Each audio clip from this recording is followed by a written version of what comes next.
La loi dit, la loi de la hiérarchie dit, même en cas de crainte révérentielle, vous ne devez pas obéir à un ordre manifestement illégal.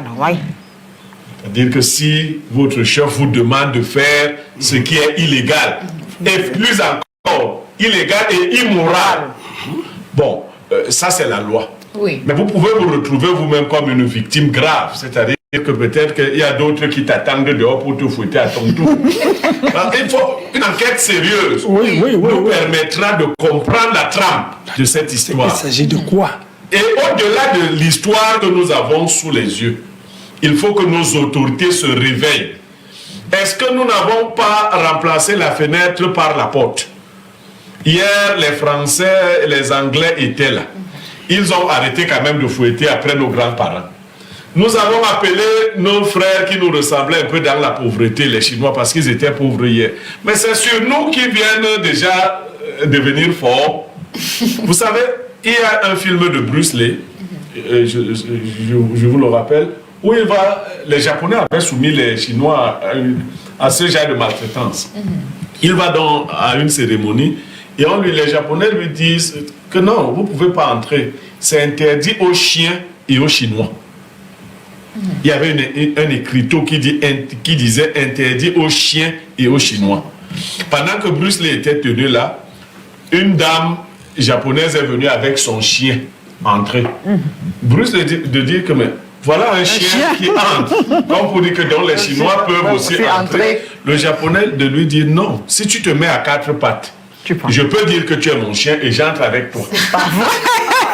Donc les films, oui, si tu te mets.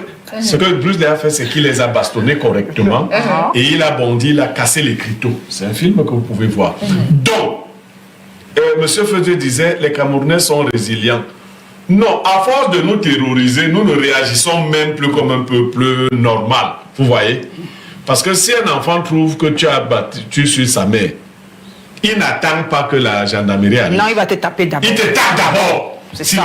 Ok, oui. Quand la gendarmerie... Non, c'est une provocation irrésistible.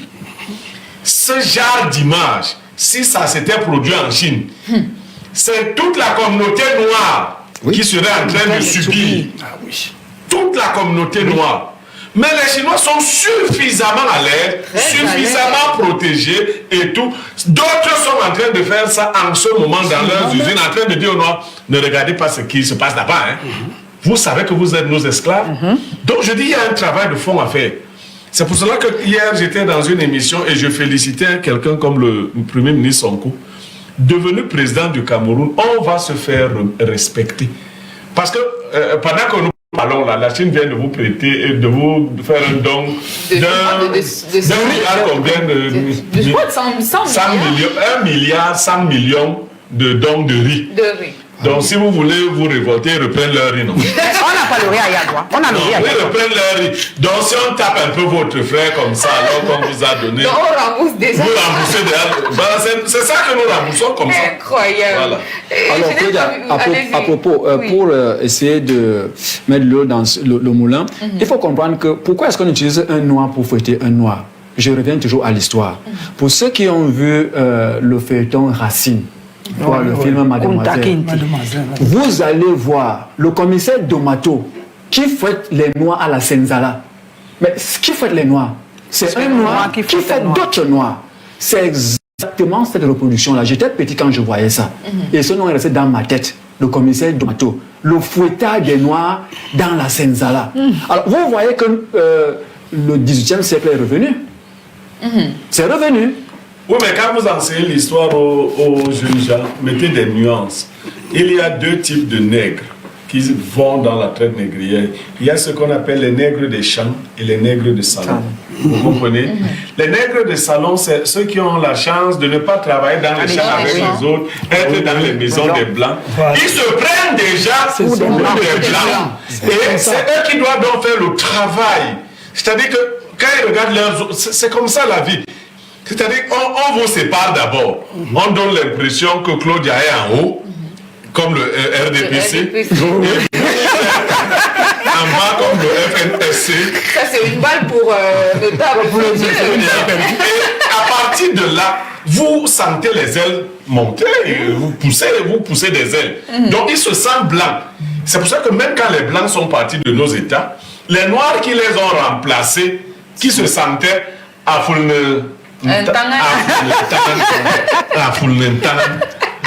Voilà donc là où on se retrouve aujourd'hui et il faut revenir à l'histoire. Je crois qu'on doit faire désormais l'émission, c'est en euros. Oui, Vraiment. En fait, aujourd'hui, ils font un peu comme Ponce Pilate qui se lave les mains en mode moi je n'ai rien à voir. C'est votre frère qui est en train de tabasser un frère comme vous. On va permettre aux téléspectateurs de réagir et ces différents messages. Pour un paquet de spaghettis, moi je ne peux pas accepter ce genre de choses. Les Camerounais souffrent beaucoup dans leur pays par des étrangers. Les dirigeants ne font rien. Madame, pour tuer un bassa, il faut un autre bassa. J'ai vu le grand notable Blériot sourire. Belle analyse, Blériot, je suis d'accord avec toi. Pour tuer un Néondo, il faut quoi? il faut pas. J'ai grandi chez vous savez, il y a un proverbe qui dit que si tu veux refuser quelque chose à un boulot, donne à un autre boulot de partager. Vous voulez que je vous... Non. Oui. Non, moi je vais vous expliquer quelque chose. En quelques minutes. Oui, parce que ça revient à chaque communauté. Non. Pour faire du mal à un Bamileke, il faut un Bamileke. Pour faire du mal à un Bassa, il faut un Bassa. Je sais de quoi je vous parle. Oui. Si vous voulez, je vous cite des exemples. Parce que vous croyez que on dit les Bamileke ne se font... Non, c'est faux. Dans ce pays, le chef supérieur Bamileke m'a appelé pour me demander de plaider contre des autorités Bamileke qui dérangeaient des Bamileke. Donc arrêtez de... C'est comme ça. Les Douala disent Moussing et Dango à Epoti Nawa. Ton ennemi n'est pas loin de toi. Donc arrêtez, c'est pas une affaire de Bassa. Non, c'est pas ça. Parce que si on prend un Néodo, on amène dans le village des Bassa, fouetter les Bassa, il va s'en sortir. Pas du tout. Alors, c'est comme ça que la vie est faite. Pourquoi tu mets les organes? Je sais pourquoi je mets les organes. Parce que mes frères Bassa, quoique il y aurait une haine entre les Bassa, entre eux, et il y aurait beaucoup d'amour entre les autres.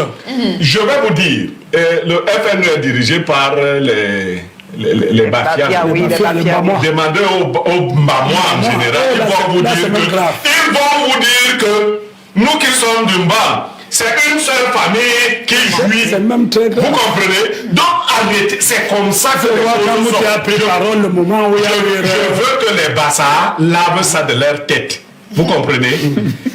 On prend toujours à la maison. C'est ta propre sœur qui a dit ce plateau. Non, c'est je ne dis pas qu'elle ment.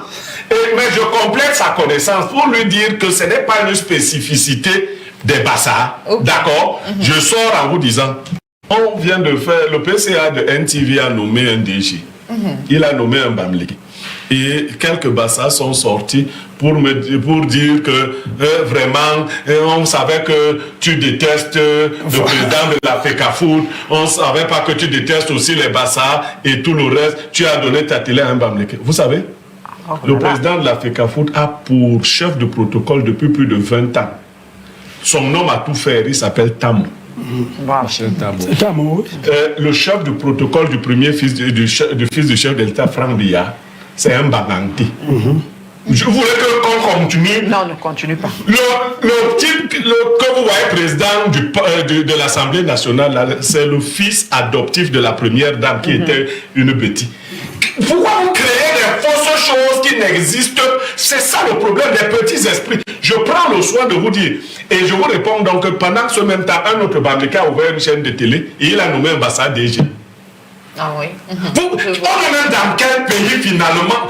Je ne peux même pas comprendre ce pays. Calmons donc là, ce n'est pas le pays. Je suis dépassé de la petitesse des esprits.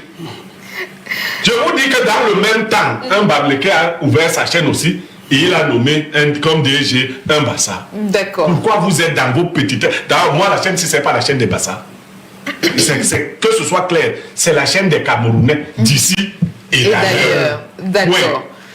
Oui. Merci Pierre Blériot-Niemek pour cette précision. On va donc poursuivre avec la lecture des messages. Bonjour la team, je n'arrive pas à croire que cela continue encore en 2026. Dans un Cameroun rempli de ressources et pourtant le Cameroun est traité comme un citoyen de seconde classe dans son propre pays. La corruption est beaucoup trop profonde et c'est vraiment triste. Où va le Cameroun? J'ai pleuré en regardant cette vidéo. Nous devons arrêter de blâmer les autres races pour notre propre chute. Quatrième préoccupation majeure, l'abus de pouvoir, le manque de respect envers les travailleurs camerounais, la faiblesse des institutions, l'image du Cameroun et c'est vraiment triste. Un message qui n'est pas signé malheureusement.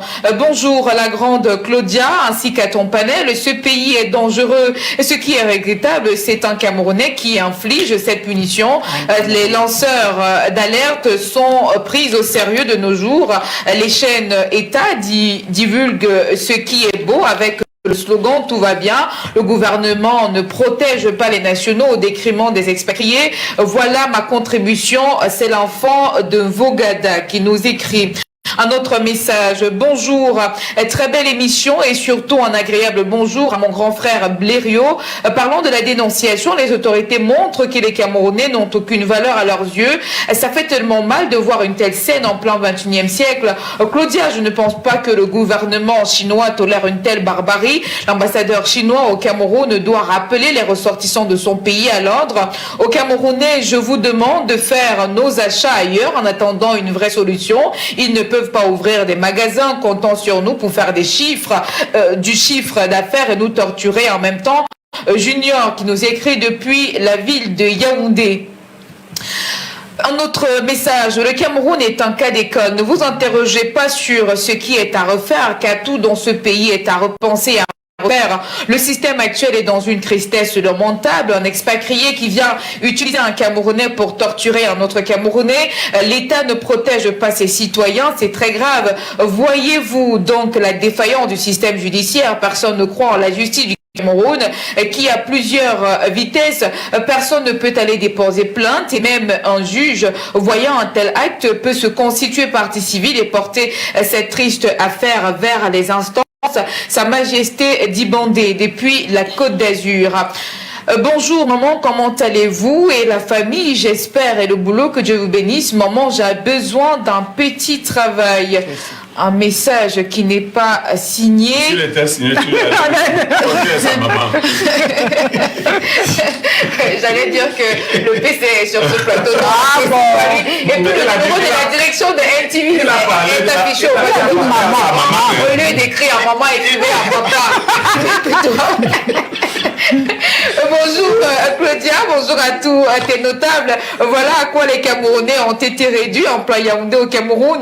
Les étrangers nous traitent de la sorte et de surcroît en utilisant nos forces de l'ordre. On te paye pour infliger une telle bastonnade à ton frère jusqu'à l'agonie. Et c'est déplorable ce que le Cameroun devient de jour en jour. Il s'agit de Michael qui nous écrit depuis le Canada. On va s'arrêter là pour la lecture des messages. Vous êtes assez nombreux. Une touche pause s'impose. On se retrouve juste derrière pour démarrer avec notre discussion du jour. Et comme je vous disais en l'entame de cette émission, on reparle du remaniement ministériel. À quand le vrai prochain jour? À tout de suite.